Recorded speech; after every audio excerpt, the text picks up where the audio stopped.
So if you start bringing monopolies to the oil sector, we expect the same. Let there be competition and prices will go down. Let there be competition and price will go down. And of course, in a moment, we shall be looking at what is happening with KEMSA as well. But allow me just to bring this particular headline on the Star as well, as we're winding up on the paper review. This is what the Star is holding this morning as far as the splash is concerned. Just a moment.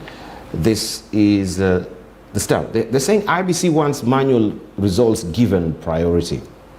Electoral agency wants physically delivered results to take precedence over electronic transmission when differences occur. That is what they're saying there. And I just want to zoom in a bit. It's a bit not legible for me clearly, but it brings to the further question on why IEBC will gravitate towards manual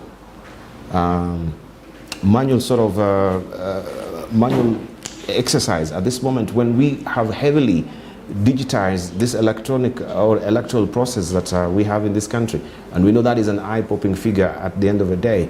Dr. McPhee, you think this is the right route to take right now? Well, you know, it's a very difficult thing, this, because one of the things that I think all of us are aware of is that computerizing a process does not eliminate fraud. It doesn't eliminate corruption. I think it's very, very important always just to keep that in mind. Yes.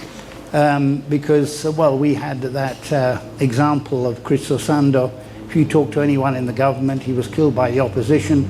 If you talk to anyone in the opposition, he was killed by the government. Who knows who killed him? We don't know. We'll probably never know.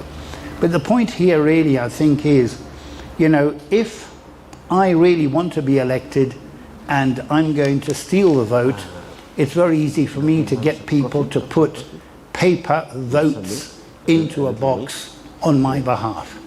So it's not as if you're going to eliminate corruption by having a precedence of paper votes over electronic votes.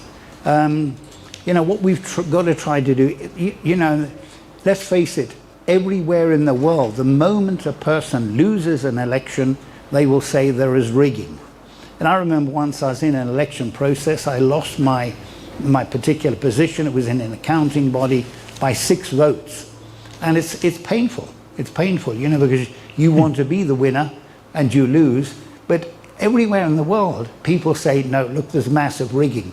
I actually believe that in a country which did a vote a year ago, there was rigging, and they're always telling the rest of the world, well, we're the one country in the world which, you know, everything is clean and so on.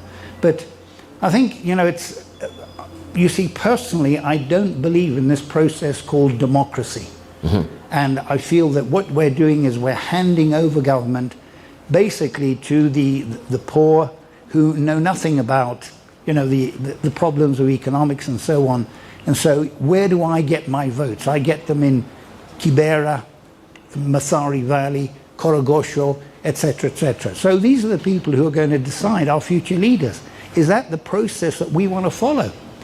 Professor Joe Kimura, a number of years ago, I remember, wrote an article about, look, we need to look at democracy. It's 3,000 years old. And I must say, wow, that made me think.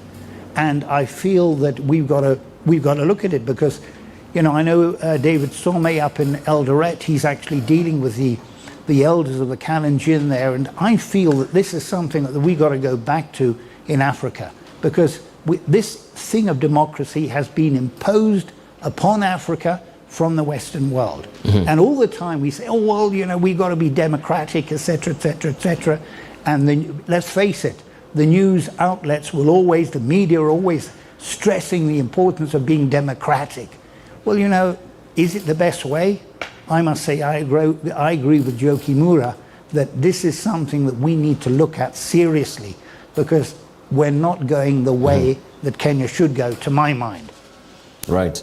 And just also to just argument that particular point, we have this editorial cartoon from the Daily Nation, where we have this questions that are really bringing and ruffling feathers regarding the rigging of 2017 election.